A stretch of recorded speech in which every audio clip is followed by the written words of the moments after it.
Hello, guys. Welcome to the stream tonight. This is Grownish Social.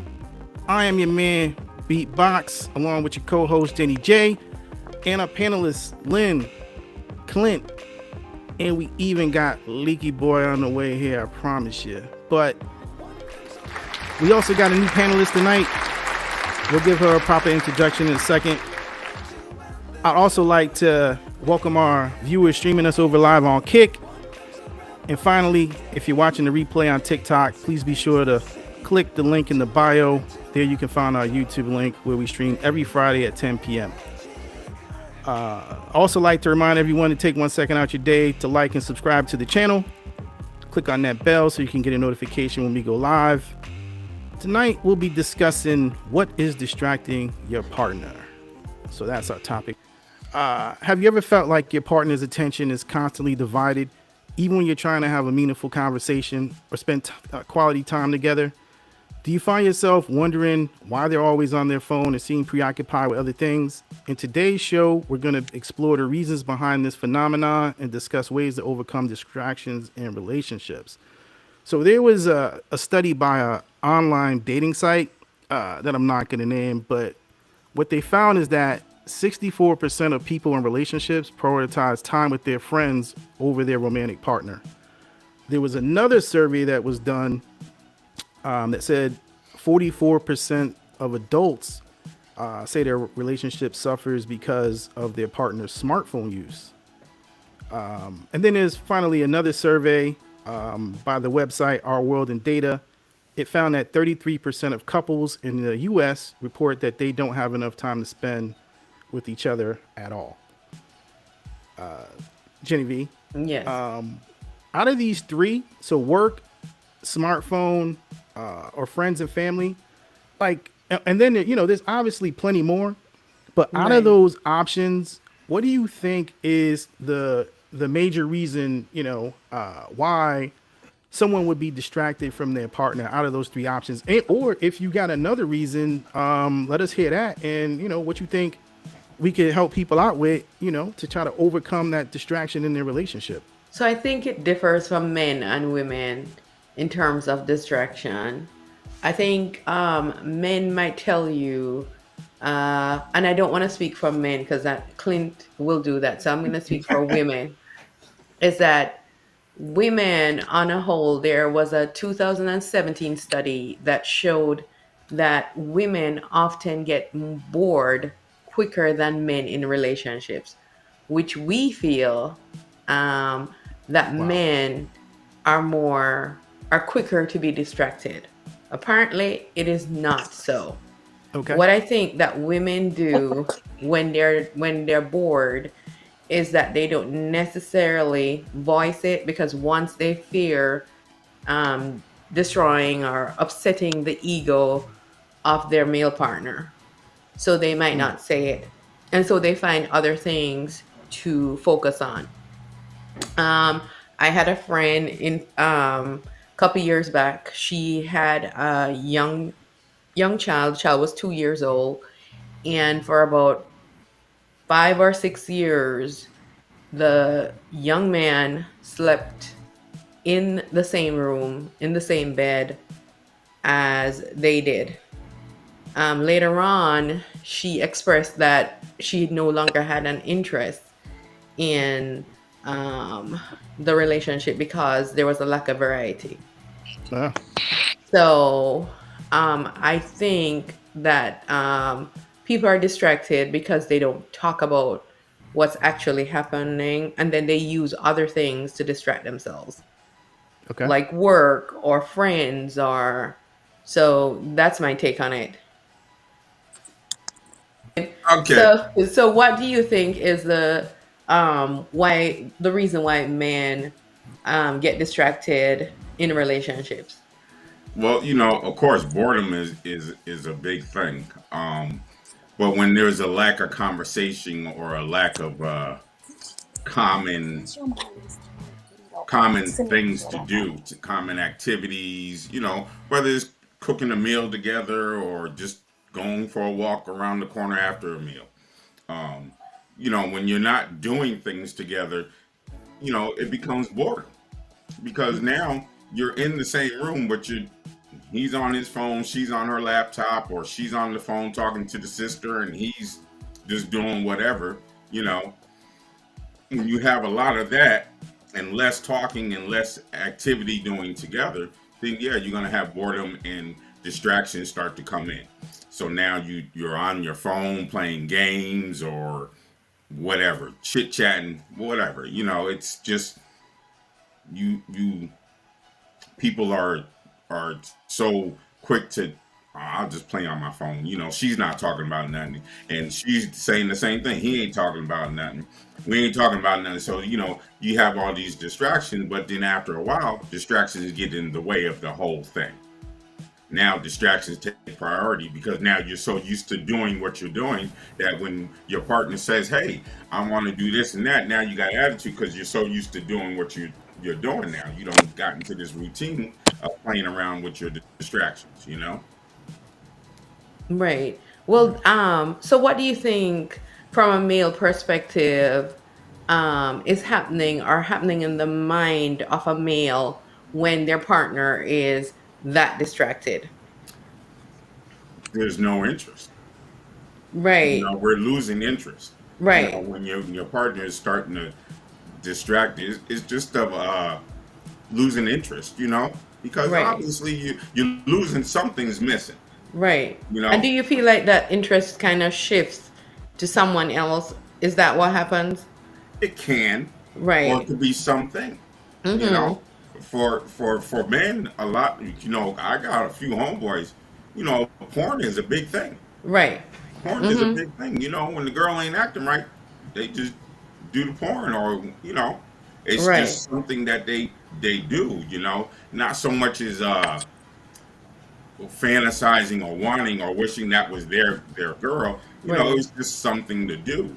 Um, but you know, people, that's what happens when you know, porn or uh, bar hopping, things like that. You know what I'm saying? When you're Right. doing things outside of the home or something you don't really want people to know or you don't want your spouse to know, you know, it's a lot of distractions. So it definitely plays a big part in relationships, you know. Okay, so from a male perspective, your partner is distracted.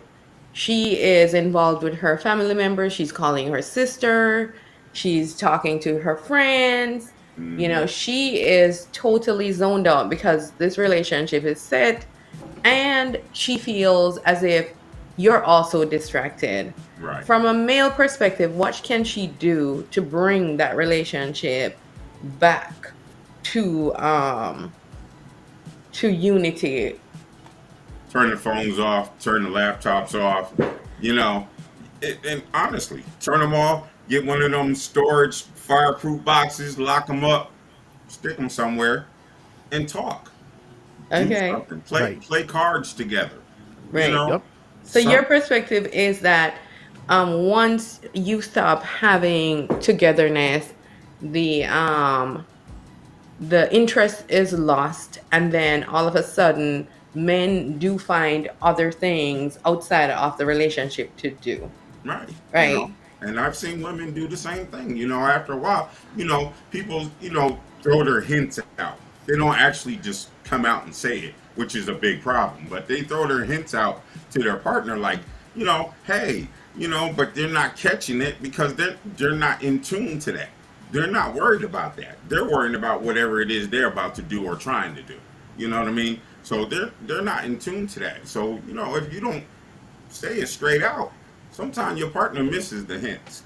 You Right. know, so it's something that's built up. It just doesn't happen just like that. It's a buildup. You know. Netra, we want to include you. So we were actually talking about what do you think creates the distractions in relationships.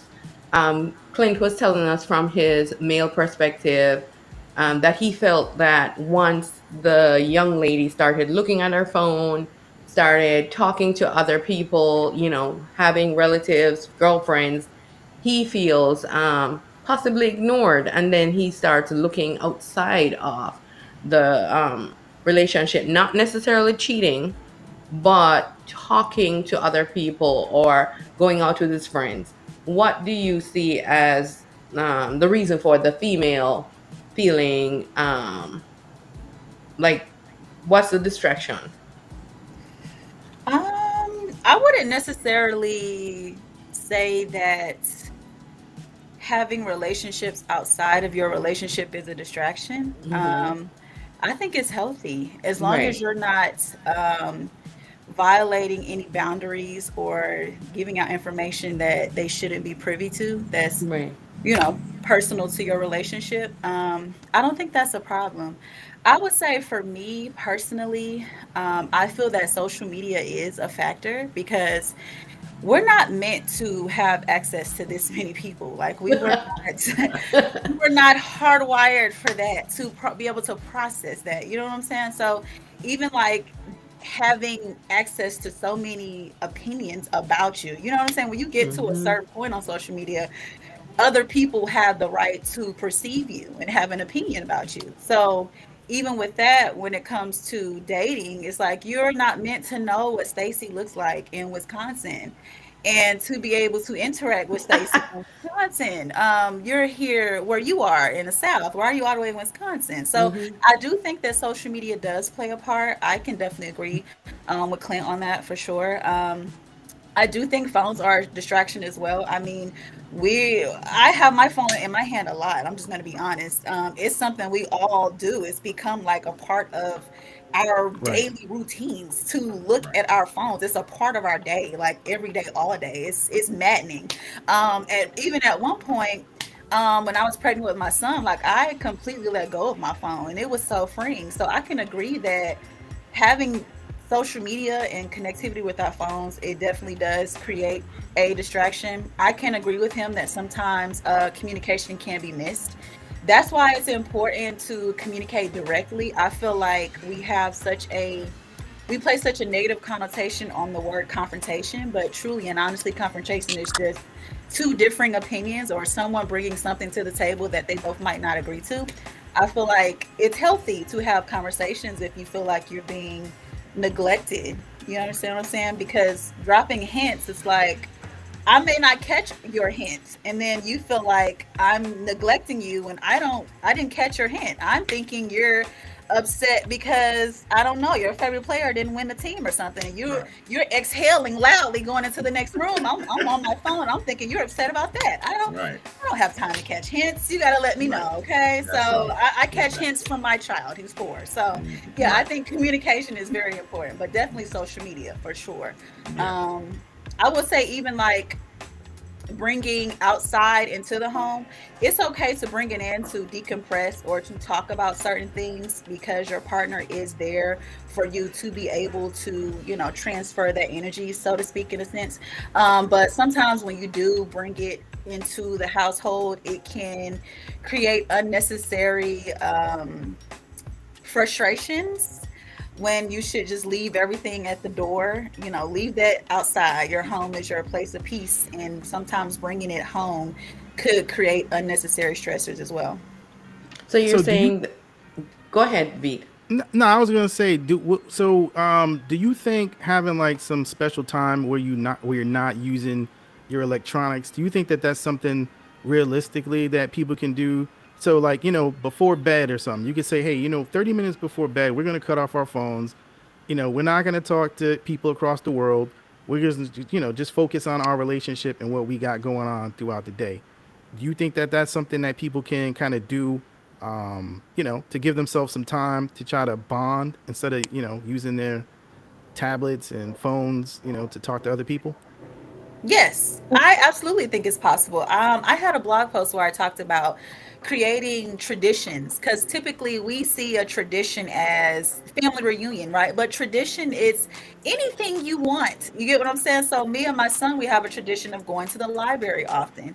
So I think that having that in your family's rule book, so to speak, to help you bond and keep that intimacy, because we all know that intimacy is far beyond like the sexual aspect of it. So you're wanting to nurture that intimacy with your partner, and I feel like our phones take a lot of our attention. It's kind of replaced it. Like even now, like we have three places we kind of commune where it's work, home, and social media. So Mm-hmm. yeah, I Yeah. feel like social media there should be a cutoff with your phone at a certain time of the day. So, Really cut it off as soon as you hit the door. If it's not but pertaining to work, but you're over social media a lot. I mean, I seen you got a lot of different platforms. I have You a mean to choice. tell me if I'm Netra's man and I say, hey Netra, you know what, I just want to talk to you tonight.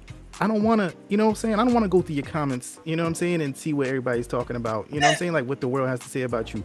I just want you and me to sit here and watch this movie on Netflix and chill. I want to, I want to take our son, to the park and just walk around, sit on the bench or something, feel the breeze on our face. Are you going to be like, well, hold on, but I'm Netra. I got to respond to my subscribers. I got to stay active. That's not going to be you. No, in all honesty, true peace of mind for me is to not interact with social media at all. But I have to. In all honesty, I wouldn't be on my phone at all. I wouldn't interact with social media at all. But how much is too much? Because that's the whole issue, is that we always feel like we need to respond to this poster. Like, this person's trying to dig at me. I got to get back at them. I got to let them know. I mean, you're like, oh, no, they didn't. You know how that goes. I People say delete crazy people's stuff. comments and block them. No, I do. I'm not going back and forth with you. I'm just going to delete it and block you. Goodbye. That's it. Don't waste no time. At all. Keep it simple. That's right. Don't waste Keep it simple. time. Okay. So you're cool with, dropping social media, creating just that personal time with your partner. Yes. This is because this is for the fellas out here. We just want to let them know that this is, if your woman is, a big influencer on social media, you got one right now telling you that they don't have a problem with you stepping up, saying, you want some time, to kick it with them, and just take them away from their social media. I'm sorry, Jen, you were going to say something? Yeah, I was saying, Netra had mentioned you being able to talk to somebody in another state. And I think what is happening now in social media is that you have choice overload.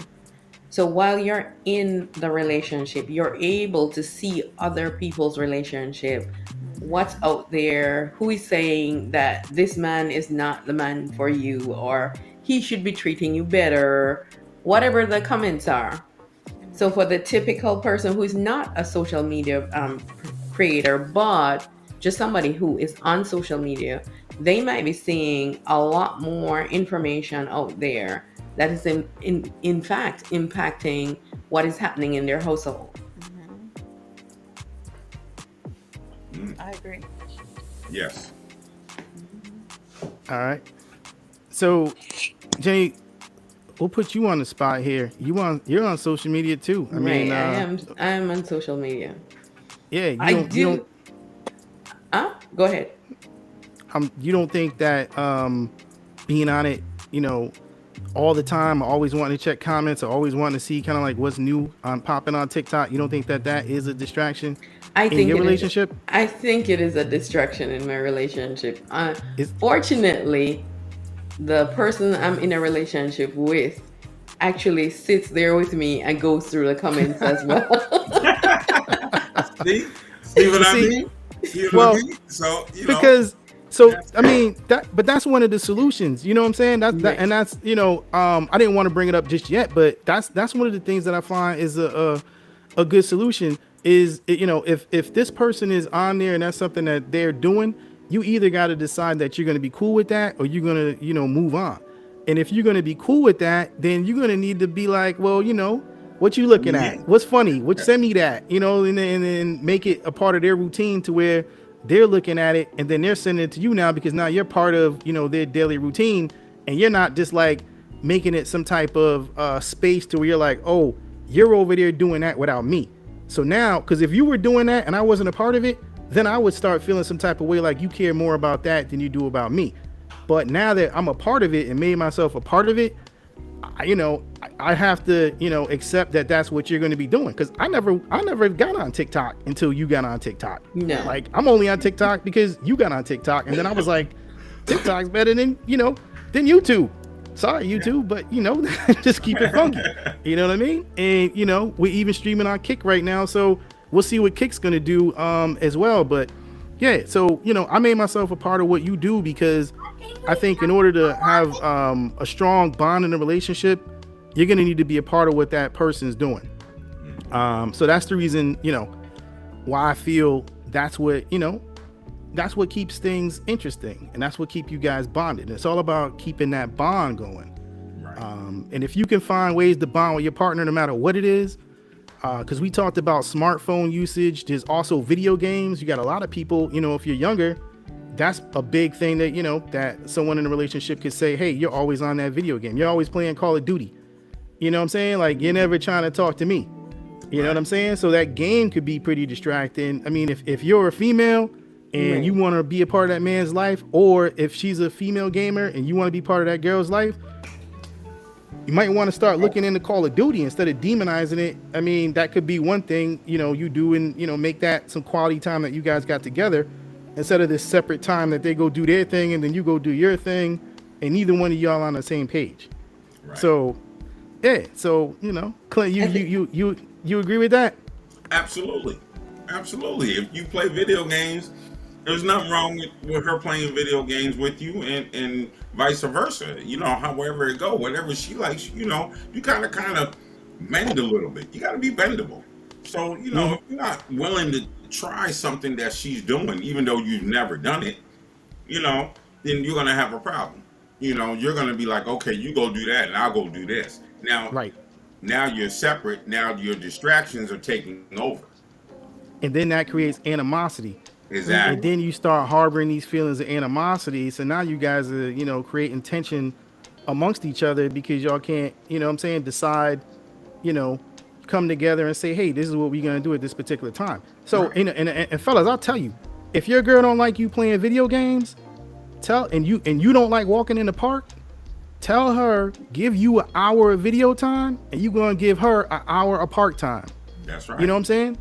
If you can cook, instead of you cooking that day, if I'm playing video games, I'm going to cook dinner tonight. You know what I'm saying? Right. You can, we can talk, while I cook, and, we can do it like that. We can do a trade-off. Right. So it's going to have to be some type of, well, in my opinion, it would have to be a type of trade-off to where everyone feels comfortable in that relationship instead of someone running off to their corner trying to demonize someone else. Yeah.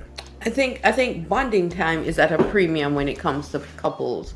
If you have children in particular, you definitely have very limited amount of bonding time. Right. If you have parents who are aging, then that adds to some to your bonding time with your partner. So I think you have to maximize the time you have, and you have to decide how are you going to connect on an intimate level for the amount of time you have. So you might come from work and you have 30 minutes that only you're able to bond. The children are there, they need to be fed. Your mother might need you to bring her medicine over. You might have aunts or uncles, or your job might be needing you to do something online. So you might then need to say, how are we going to bond this afternoon? What are we going to do in order to keep, those lines of communication open? And it might just be, show me how this game works. Yeah. Right?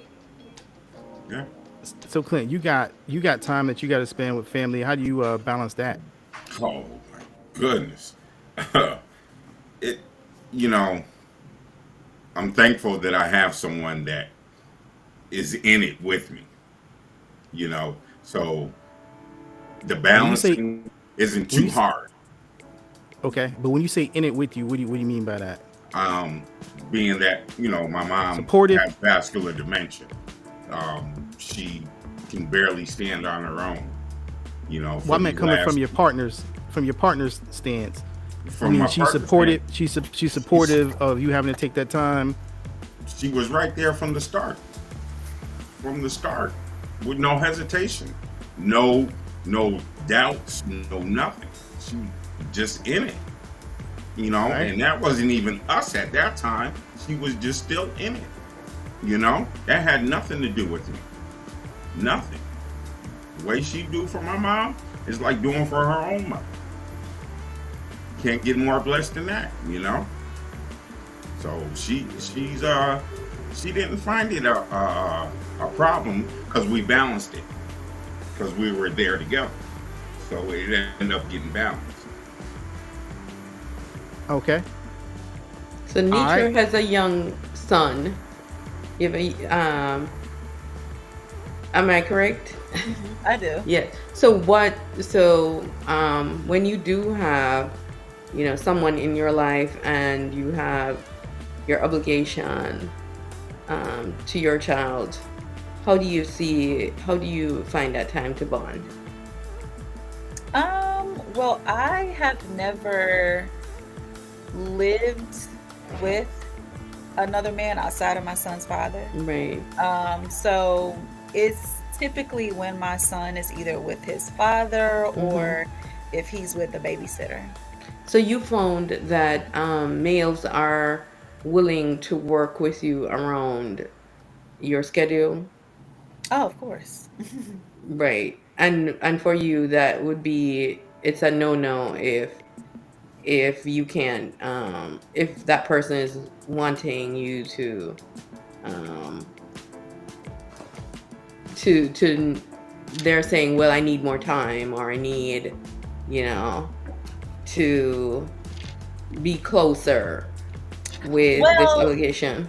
I have, so in dating, they typically, I had one guy who I did date. He had a separate room though.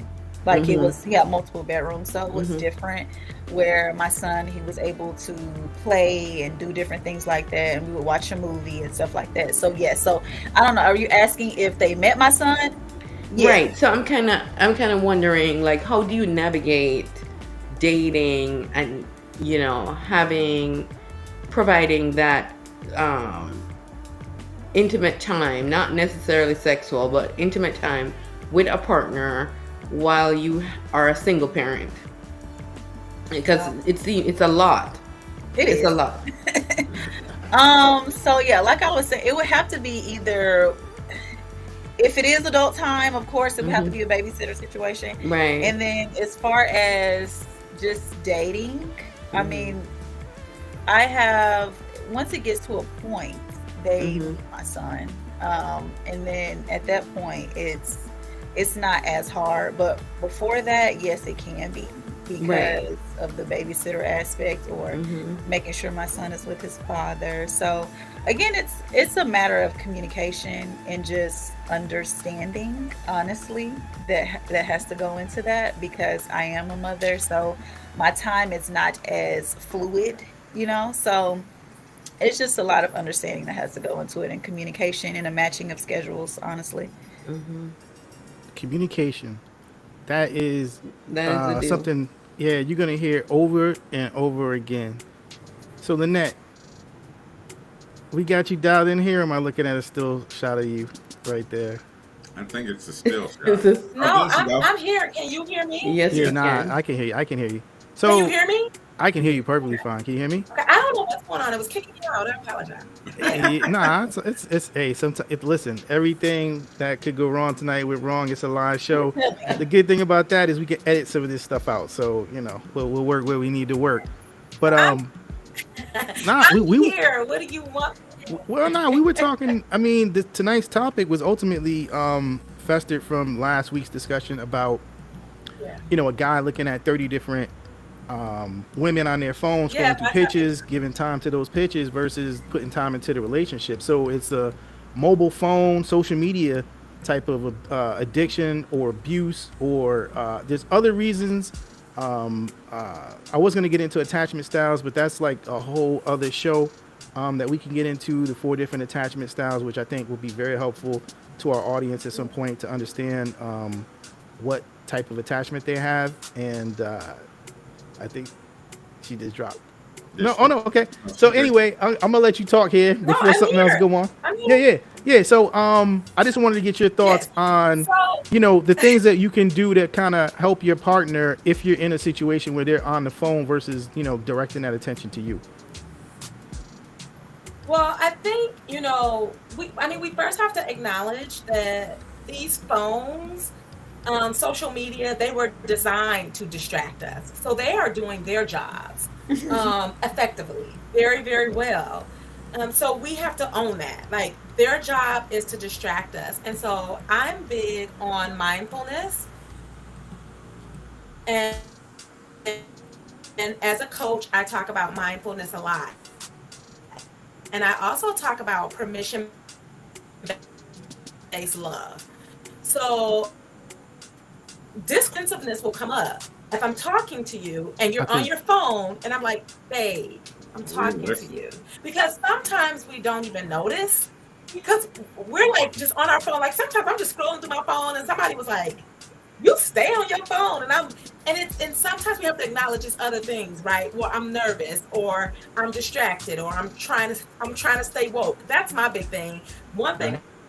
I'm gonna do, I'm gonna fall asleep on you. So the minute I get sleepy, I'll start to scroll on my phone because it kind of keeps me up. But then my partner is like, who is over there? Like when I have a partner. But they're like, who is over there? Like who is on that phone? And it really is nothing, but I'm trying to not fall asleep, or if I'm nervous, something's going on and I don't know how to communicate, I'll like attach to my phone. So Okay. I think that this mindfulness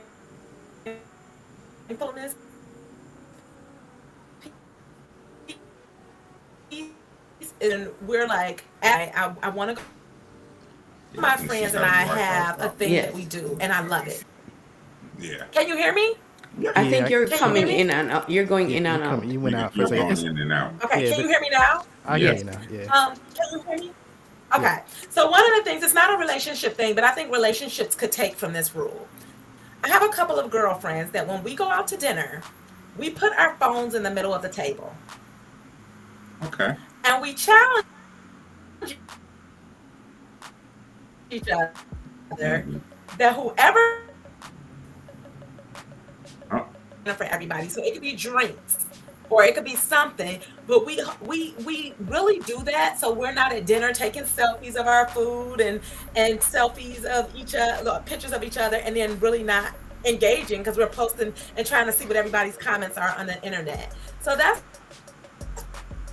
one of the things that I'm going.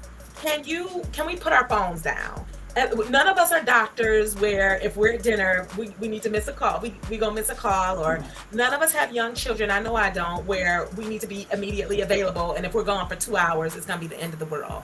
So, making these agreements ahead of time so it doesn't feel like a rule, just an agreement of like, hey, when we go out to dinner, let's put our phones down. Or, we have a social media downtime in our house. Like once we get to the bedroom, phones are down. I think this will help people connect more intimately, Okay. um, in ways that don't feel like you're telling me what to do. Like it's like, no, I really want to connect with you, and I can't connect if you're distracted. And sometimes it's not even a phone distraction. It could be TV. It could be the internet, like just scrolling the news, or it could be just something totally video games. It doesn't necessarily have to be that time. I think Netra, and so unless we're doing this together, we're not doing it. And I think that will help people be less distracted, overall. But do you think there's a level of anxiety, especially because I would say we've lost the art to communicate. So there's a Yeah. level of anxiety that occurs when people have to do without their devices and actually speak to each other. What do we do then? So, so I mean, he was talking earlier about like attachment styles, and Right. we won't get into those, but it absolutely, there's a study that shows that teens right now, when they take their phones, are likely to have like nervous breakdowns. Hmm. Go into like mental health holes or like it's really crazy. oh my They're saying these goodness. students are like threatening suicide, or these kids, because they're having their phones taken. So they're encouraging parents not to use that as a punitive measure. Wow. Well, very people are really Crazy. impacted by not having I access to think their phones. So I think we need to address that anxiety. But also here's a bigger thing. We need to address why we're really bothered by the distraction. So if me and my partner are in bed and we're watching TV, am I really bothered that he's on his phone? Or am I bothered because of what I think he might be doing on his phone? Period. Right. Mm-hmm. Because that, Yeah. Yeah, Yes. that makes You it want to know what he's doing. because linking over on the phone, like, oh, well, who with our own ego and say, is this really impacting me? Because I'm half falling asleep anyway. He's scrolling. We not doing nothing. We just in bed. And so I think a part of it is not just stopping your partner from being distracted. It's about being honest with yourself about what the distraction means. Let's take the phone out of it. What if your partner is watching basketball or her reality show, and now you got an attitude because she's doing something, saying this is not the distraction. I want my partner's time, but I only want my partner's time right now because it doesn't include me. If she wasn't doing anything, I probably wouldn't even care. Could care less. And when we can be really honest with ourselves, that half of us are extraordinarily insecure. And here's the thing, we're insecure because we've been hurt, we've been lied to. The older you get, you've been, discarded. And so automatically we associate distraction with loss. She is distracted. That means they are on their way, they're on their way somewhere else. But it could do be something with that there's just somebody. a level of comfort. We live together. Exactly. So, I think there is a level of not just owning, oh, I'm distracted. It's, okay, am I being insecure in this moment? Am I authentically bothered by this person doing this? Or I'm afraid that the person doing this at this time means that they move. I think the big on communicating with my partner this way, it works sometimes. But if you get your little hood dude, this don't work. He'd be like, girl, take that professor stuff up out of here. They don't like it. But I can't help it because I gotta type. But anyway, I try to say when I'm having a conversation with my partner, let me not make this be about you. I'll say, hey, when you're on your phone, I create the story that you're doing something that is going to hurt me. And then I make it mean that we're about to break up. So automatically, I remove all the blame from the behavior and I let him know that the story I'm creating in this moment is destructive to the health of this relationship. And can you help me? Can you either help secure me in the thought that this is a safe space for us, we're good? Or can you hold me accountable? Because people don't like that. And say, babe,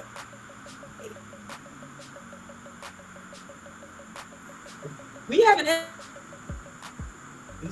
I'm watching the game. What we really want to have is ways to limit people, another adult, to do what we want them to do when we want them to do it. So sometimes it's not really about the distraction. It's about relationship accountability.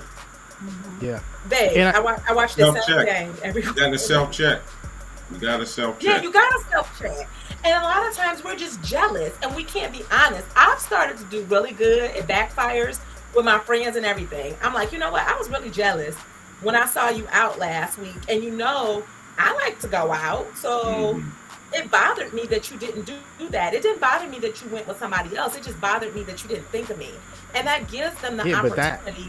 That's communication though. A lot of people don't communicate like that. Like a lot of women would never tell you that in a million years because they feel like, well, if I tell him that, he knows I'm vulnerable. And then he's going to try to use that against me. Although, a lot of men are going to do that regardless. They're going to find something else, to use against you. But I'm just keeping it 100%. You know what I mean? It's like, we're going to find something. There's something about you that we can find to exploit you, to get you to know that we in control, remain dominant. Because that's just how we roll. That's how we want to be. But I would rather a man manipulate me up front. Show me you manipulative at day 90 versus 2 years where I've tried to be somebody I'm not. And now, and I feel comfortable with being myself, you manipulate me then. No, let me just see it now. I'm going to be vulnerable. I believe that there's bravery in vulnerability. It's the bravest thing you can do. And that doesn't mean telling your whole life story on your second date. But I don't have a problem with telling somebody, you hurt my feelings. And let me tell you something. I have gotten cussed out for doing it because I am the queen of like, you hurt my feelings. I've gotten yelled at. I've had friendships ended on me. I've had people tell me I'm too emotional and too much, but that is okay. Then at least I know that I'm not for you. Yeah, I would say keep doing that. Most people will appreciate that. Battling because I'm not gonna be less sensitive. Hold on, did Lynnette just drop for y'all? And I think as back. It looks like she's coming. It could be signal problems. Yeah. Yeah, in that closet. I was gonna say because we're talking about Oh, I'm sorry, Lynnette. I think you completely cut off for us.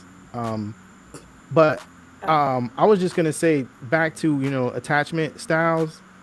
Because to be honest with y'all, because I'm always trying to be an advocate for the guys. But I'm gonna also make sure that I'm trying to create, give good information so that women can have good guys. But I'm gonna give women the dirt, what I'm saying, that I did back when I was a bad guy. So but as far as attachment, I mean, I'm gonna keep it 100. I mean, that's just how I'm gonna do it. That's how we're doing it right now. That's how I'm doing it right now. Because else I'm not adding value. And if I'm not adding value, I'm not even gonna bother to go live. You know what I mean? Because you can go watch any one of these, fools go out there and try to go viral. I'm not gonna do that.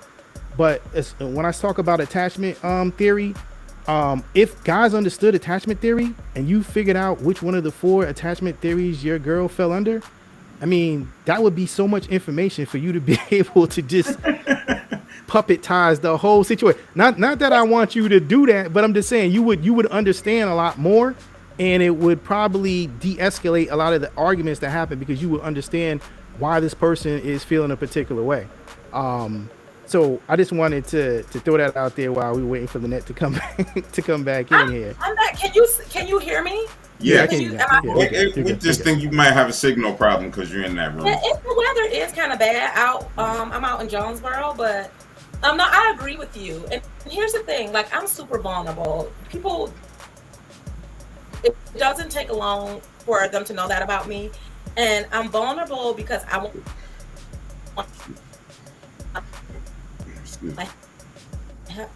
help from like a savior complex, which is all of the time. Like, did I do something wrong? I remember I used to do that to a couple of people I would date. If they didn't text me back or if they were busy on their phone, I was like, did I do something wrong? Did I say something wrong? Are you mad at me? Anxious. And it would make them so angry. Yeah, I'd be cutting you because they were like, yeah, they were like, they're annoyed. And really, for me, I was just so scared to lose somebody that I had to really address that and say, you know what, your triggers, and this goes with distractions too. Your triggers are your problem, or you and your therapist problem. They're not your boyfriend problem.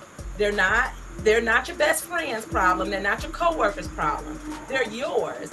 Now, people can help you along the way and identify like, hey, I feel like maybe I'm triggering you right now, or they can be sensitive to things that you've admitted. Like, this just doesn't work for me. Like, for me, the silent treatment does not work. A whole different level of me. I'm gonna talk to you for days. That's never gonna be a successful relationship. So I think the key that we really don't realize today is distractions are about compatibility too. Date somebody you actually like. When you date somebody you actually like, less likely that you're going to be distracted. And here's the even bigger thing. Date somebody that actually likes you. And I know that sounds funny. How about that? Date somebody that likes you. Because I know when I'm into a man, like when I like somebody, man, I be like, this phone weird. I'm sorry, y'all. My man. I don't even be seeing his phone. I don't care about no reality show. I'm all about what he want to do. So if we really would date people that we like versus people we settle for to be in a relationship, these distractions wouldn't be such hard work. It would be easier because we would be like, you know what? I actually enjoy this person. Company. And similar things say, well, I want to do this, but I can't because my partner doesn't want to. And then you start to resent each other. So I think if we go back to the core of this, date somebody you like and that likes you, and date somebody that you have things in common with. This distraction argument will be less robust. And then on the few times that you have distractions, you can say, babe, I really would like your attention now. Is it something different I can do to get it?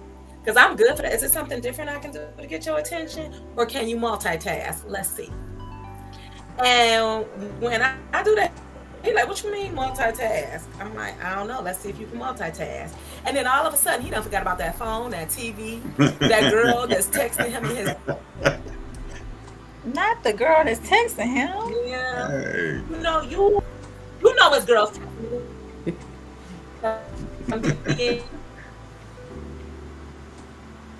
And always a girl who wants to find out if a good man is actually as good as we say he is. So we got to be realistic at our age and be like, you know what? I know that I love my partner and I trust them, or I wouldn't have chosen them. And if I don't trust them, then why did I choose them, and why am I here? And when we do that, we can have easier conversations. I think these arguments and distractions happen when we don't feel emotionally safe. So that's the core of all of it. I don't feel emotionally safe to communicate with my partner. I don't feel emotionally safe to say, I'm feeling insecure because I looked through your phone when I acted like I was doing laundry and saw a whole bunch of messages I shouldn't have. Like, we got to tell the truth with people, because they'll act like they don't know why they insecure. So, Period.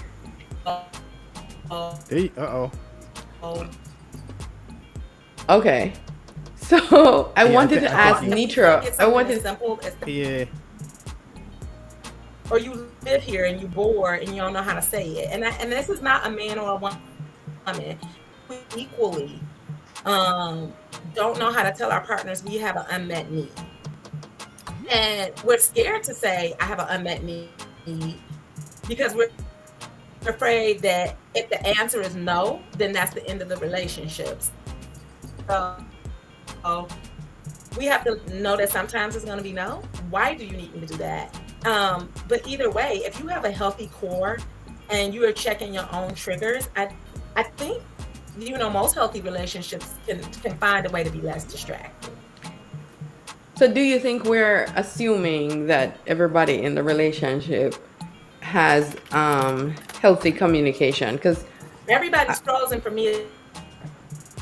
Yeah, that's what I was gonna say, Jenny. Okay. Is it's all about, and that's where it gets back to these attachment styles. Because right, if you got someone that has an attachment style that is one to where they don't want to be intimate and they don't want to tell you things, or they're fearful, right, they have a fearful attachment style. They're not gonna be completely honest with you, because they're gonna think the moment they tell you something and become vulnerable, you're gonna use it against them, and then you're gonna be gone. Yeah, we can see and hear you though. Clint. Yeah, we can see and hear you. I can see. I can hear you. So I wanted to ask. I can't hear anybody else for some reason, but I can see and hear you fine. So. Oh, okay. That's all that works then. That's all you need. So I don't know if Beatbox is wrapping up or what's going on. No, we listening. I'm listening. Oh, look, I didn't know y'all was giving me that much attention. You're on the floor. I mean, but if you want to go ahead and try to give us a call to action, and hopefully we can get Netra in here to say something. I think it cut off. At least I cut off when she was trying to introduce herself. But we don't really what caused it. So it's like we're like, oh, I'm cut. But we don't look at what caused the wound or how deep is the wound. So as I tell people, we'll put a Band-Aid on cuts that need stitches. Right. So rather than say, you know what, I'm unhappy in this relationship, so every little thing you do annoys me at this point, and then as a habit, it frustrates things. Because really, honestly, I stay on my phone, and I promise it's as dry as the Sahara Desert. But I can see why that would bother somebody. Yeah. Especially if I'm not engaging with them. Yeah, I could agree. It's different if I'm by myself. Oh wait. You good, Netra? Good. Oh yeah, it's different if I'm by myself. Then my phone is glued to my hand. But I could see why someone who is sitting in my presence would be annoyed by it. And I can agree with what she said as far as there being assumptions about what you're doing on your phone. I've had an instance where I couldn't sleep because the person was snoring, and I literally was playing So games. I don't know. on my Everybody phone. else is frozen, but I know we're at time. So Oh. I don't know if you guys want me to give the challenge or. Yeah, can you hear me? Yeah, If you can you hear me, Okay. Lynnette? Can you hear Beat? I don't think so. Nah, Okay. So nah, she can't. I can relay. Well, just tell her that we're letting Netra weigh in. Okay. We're So I letting was Netra weigh in. saying Oh, that it's I okay. think that They let Netra Yeah. weigh in. Hold on. okay. Oh, it's fine. It's okay. I was gonna say that. I know she can't hear nobody but me. I know, so- right? We went analog here. We got to talk through Clint to talk to the net. I guess It's like, I was what are we doing here? Oh, okay. Is this a YouTube thing? Is this a YouTube thing? Yeah. Oh, I don't know. But I was gonna say, yeah, I definitely can agree with what she said though, as far as a person assuming what you're doing on your phone. Because I had an instance where it literally was the person snoring loud and I couldn't sleep. And I just decided to wake up and play games on my phone. And it was like, oh, you're texting other dudes. And I'm like, no, I'm just literally playing games on my phone because I can't sleep. Like, But you gotta admit, you wake up in the middle of the night, your girl's sitting down on the phone. She must be texting somebody. Why do we automatically go straight to that? That's Why a good do we question. automatically go to they straight? Because it's the middle of the night. somebody Why in aren't the you middle of sleep? the night. Why aren't you sleep? How come you up at night at this time doing Maybe, that? like she said, she couldn't sleep. I couldn't. I'm just saying, but I'm just waking up. I'm Everybody just goes playing devil's through it. advocate. I'm just It waking goes up. back to your Listen. how secure you feel in the relationship. That too. I'm sorry, Nietzsche. I didn't mean to cut you. I just had to put that little part in there because that could be startling when you wake up in the middle of the night and your partner is sitting there on the phone and they paying treaches or whatever, and you like, who is that dude you talking to? I mean, I wouldn't do that. I would ask and try to warm up through it, but I could see why someone would think that is all I'm trying to say. Yeah, no, That's all I was trying to say. Absolutely. But like Jenny said, the insecurities take over. But that And gets that's back to the first attachment thing styles. you think of when you wake up is texting some other woman or some other man or whatever, instead of saying, what's wrong? Why are you still up? But you got to know your attachment style. We're going to talk about that. Why are you still up? But then here's my question. As a person who's insecure, do we then need to create some ground rules in the midst of the prior to a relationship or during the relationship? Because go ahead. But that's a good question. I want to see what Netra did. As you're getting bits and pieces, you give it back. Well, what did you do after the accusation? You said, boy, bye. I'm not even gonna lie. I got so annoyed. I'm like, are you kidding me right now? So here's the thing. I can understand why someone would be alarmed by it, like what we said is insecurity, but at the same time, like, don't gaslight a person. Sometimes they be right on the money. Right. Sometimes they're not wrong. Yes, sister. It's right on the money all day, but women have instincts. Come on now, people do things on their phone that they should. We were raised by women. Let's just be real about it. So my thing was with him though. I'm like, I'm gonna be honest. I was in my petty stage. I was like, okay, so since you're accusing me of doing it, let's go ahead and do it then. Like, I'm gonna keep it a stack. I was in my petty stage then. I was over it. By that time, I had been accused like 50 million times of talking to somebody else anyway. So I said, okay, so since this what you putting in the ethers, let me go ahead and just give you a reason to be upset. I'm not gonna lie. It was very immature of me. I'm gonna be honest. I ain't like that no more. I'm in my 30s now, so yeah, but you know what, Netra? I have our moment. I mean, if you want to manifest this, we can manifest this because you keep speaking it into existence. Right. So, and I feel the same way.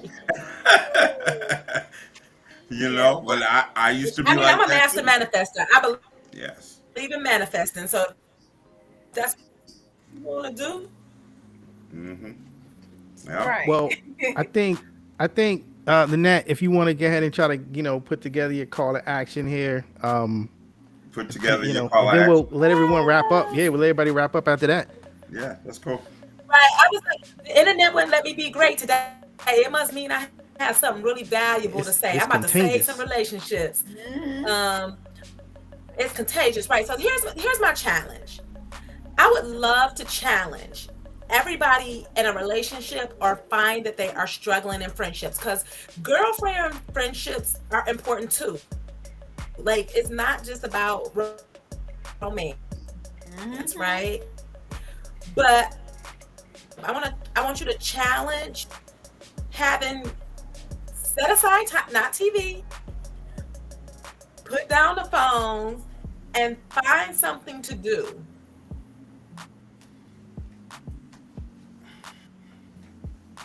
That doesn't, I start resting around, y'all can get to know each other. There are plenty of relationship games out here. Ladies, we shop at Amazon. Go ahead and Google one of them games, those date talks or one of those, where you can actually get to know each other. Ask your partner this week to tell you something about them, one thing that you don't already know, and then ask your partner at the beginning of the week on Sunday, tomorrow. It's Friday, so Sunday. Tell them to write a note to you in an envelope, and you're going to write a note to them in an envelope. And it's going to be the one thing that they wish that they could improve on in their relationship. But the only rule is you can't get mad. So if your boyfriend come back like, I need to take that 2 times a week to 7, y'all might have to negotiate, but you can't get mad. And if that woman comes back and says, I need you to wind down on that, do that, then why? But it doesn't, it's no rule to this. Just put it in an envelope, and then y'all open it at the end of the week. After you've had that time, that one day, getting to know each other, that's not TV, because we're not getting to know each other with TV, right? Like, we're just, that's a distraction too. We're just in the same space. But actual, mindful, intentional time, doing something together. For me, I used to love Scrabble. I dated this guy, we would play Scrabble till 3 a.m. in the morning. But it was really great way for us to interact and talk. And there was no TV. It was just music. Listen to songs and have them play their favorite songs and you play yours. That'll tell you a lot about a person. It will. But do something that helps you get to know that person just one day this week. And after y'all do that, open up that envelope and see if what they did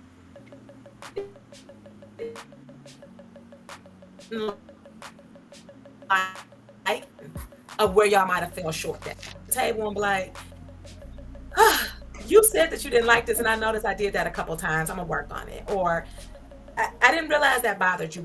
But that's just my challenge. Like, just do that. Write it down. Schedule your intentional date that makes you interact. I don't care what it is. Make sure it's not super expensive, because we don't want you stressed out about it. Something where you can get to know each other. A picnic. It doesn't matter. A board game, whatever. And then at the end of the week, so it's 3 interactions between you and your partner this week. That shouldn't be a lot if y'all like each other. At the end of the week, y'all sitting down and saying, how did that date go? How do you feel about what I told you I'd like to improve? And do you think that that's doable? And I'm telling you, it's a lot of people gonna find out they really don't like each other. It's a lot of people who will find out if you actually spent time with your partner, you do not like them. Ooh.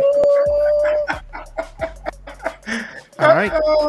I think with that, we're gonna let Netra say her wrap up here. If you want anything to, you gonna leave that alone? You can leave that alone. Yeah. All right. All right. Thanks for that, Lynnette. Clint, you got anything you want to drop on the people before we head out of here? Yeah, you brothers are in trouble if y'all ain't ready. I just enjoyed the topic. You know, I enjoy coming to the show, giving my 2 cents where I can, and sponging up what I get from y'all. So, you know, I appreciate it. Much love. All right. So, and Jenny J, you want to say anything to the people before we head out? As a matter of fact, we need to probably think of a topic for next week. If not, I'm gonna go to relationship attachment styles. Yeah. I think that should be it. We need to talk about that. It works for me. Yeah, I think we need to give people a foundation for how to interact with their partner. And I think that's a good one. I think there's a couple others as well, but that's probably the first one. I want to thank everybody for coming. Want to thank you for staying with us, all 521 of you, through the internet issues. We appreciate you, and we are asking you with humility to join us next week at 10 p.m. again, while we try to navigate this difficult world of creating long-lasting relationships with humans, which is what we should be doing all along, but we've lost our way. So come back and we'll talk some more about it. Yes. All right. Well, with that, we are going to be out of here. All right. Bye-bye. Thanks for tuning in.